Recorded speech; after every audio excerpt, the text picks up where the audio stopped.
Hi, everybody. Thanks for tuning in again here. We're going to take on another word today as a matter of our own integrity. Again, as we said, understanding how to use words in a way that's true, in a way that's how they were intended to be, uh, is certainly an act of integrity for any grown up, any leader, any parent. We want to know what we're talking about.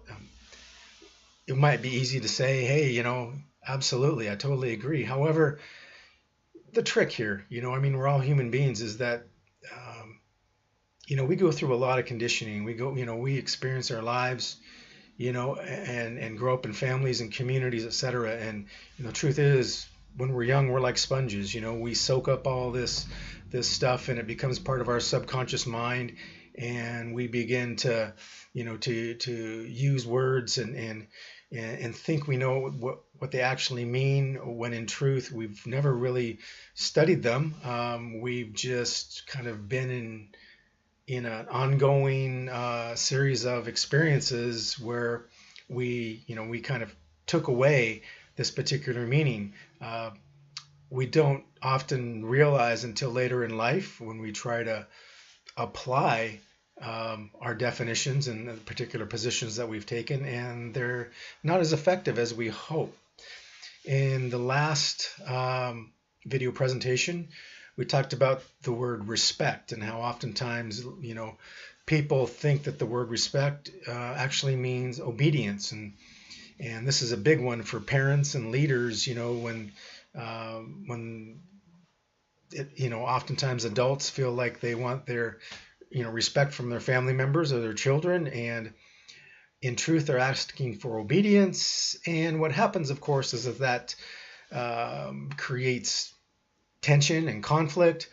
Parents often misinterpret why there's tension and conflict, and they think that the person, the family member, their children, are being disrespectful, when in truth the parent's position on the word is out of integrity, and they're trying to apply that understanding, that perspective, in a way that's counterproductive, which is disrespectful.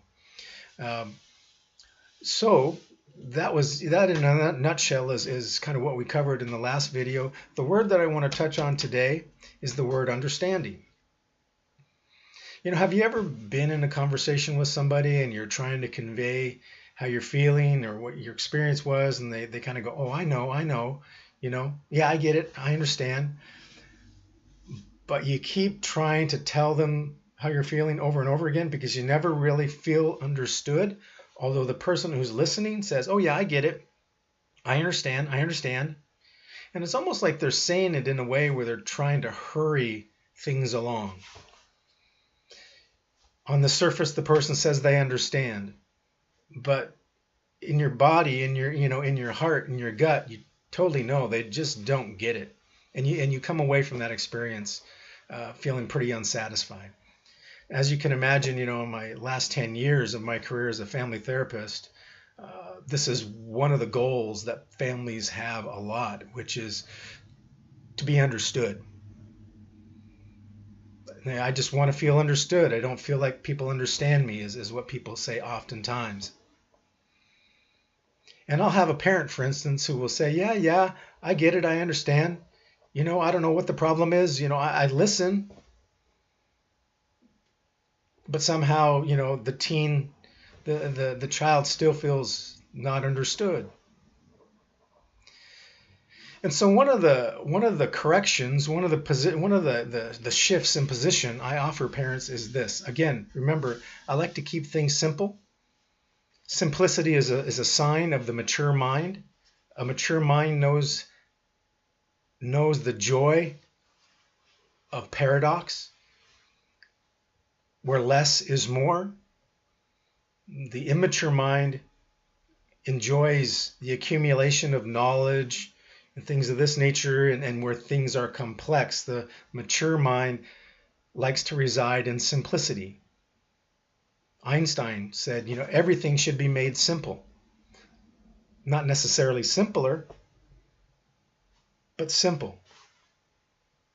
So there's always a movement in maturity and wisdom towards paradox, simplicity, less is more. The more you know, the more you don't know.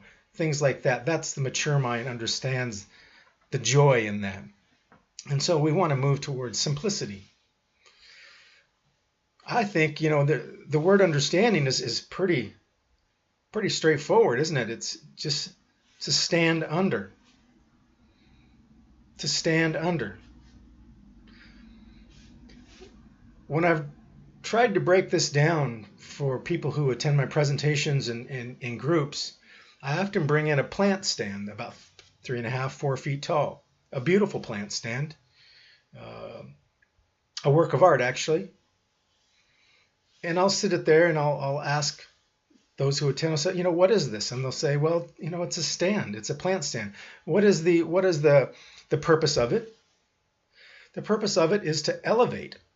It's to elevate something else. The plant stand is underneath that which is elevated. It's a position of humility. It's a position of submission. It's a submissive stance. Even though the plant stand itself may be more valuable than that which it is elevating, it's still in a submissive position. Psychologically, if you will, that's what it feels like. True understanding reduces people. It's a huge difference between understanding and knowledge. If you notice, sometimes people, as I said, accumulate knowledge. Imagine knowledge being a stack of books, and with everything a person learns, they just put that book on the stack, and the stack gets higher and higher, and they stand on it. And pretty soon they're talking down to people. They're talking down. That's not a relational position. Understanding, when somebody truly understands another person, they're at this relationship level. They're not talking down.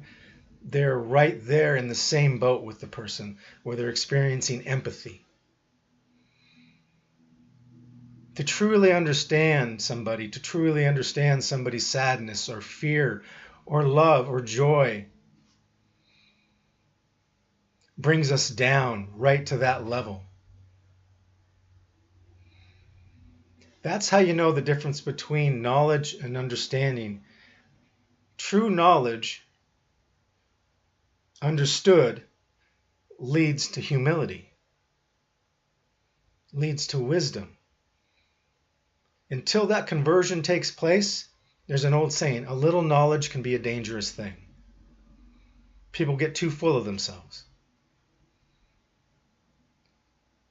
That kind of understanding, when we really understand somebody and we have that humility, I'm sure you've had that feeling. It's a feeling that empties us, that makes us open and receptive,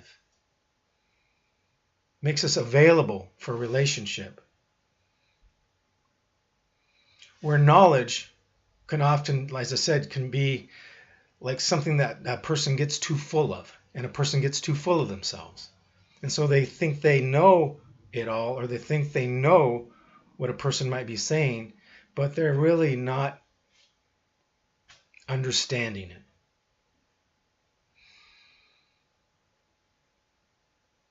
So parents, leaders,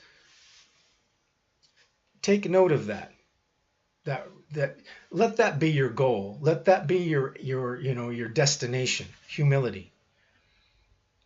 When you reach that place, when you begin to sense that, when you begin to feel that, then you'll know that you've actually reached understanding.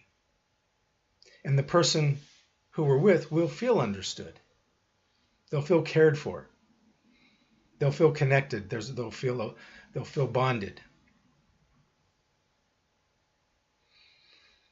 So again, keeping it simple, folks, leaders, parents, to stand under, position of humility. So again, I appreciate for your listening in. I hope that this made some sense. If you have any questions, email me. I'll send you some of the written material that'll put more meat on the bones of this description. Um, and I'll keep you updated on presentations. Um, again, thanks for listening. Look forward to hearing from you. Have a good day.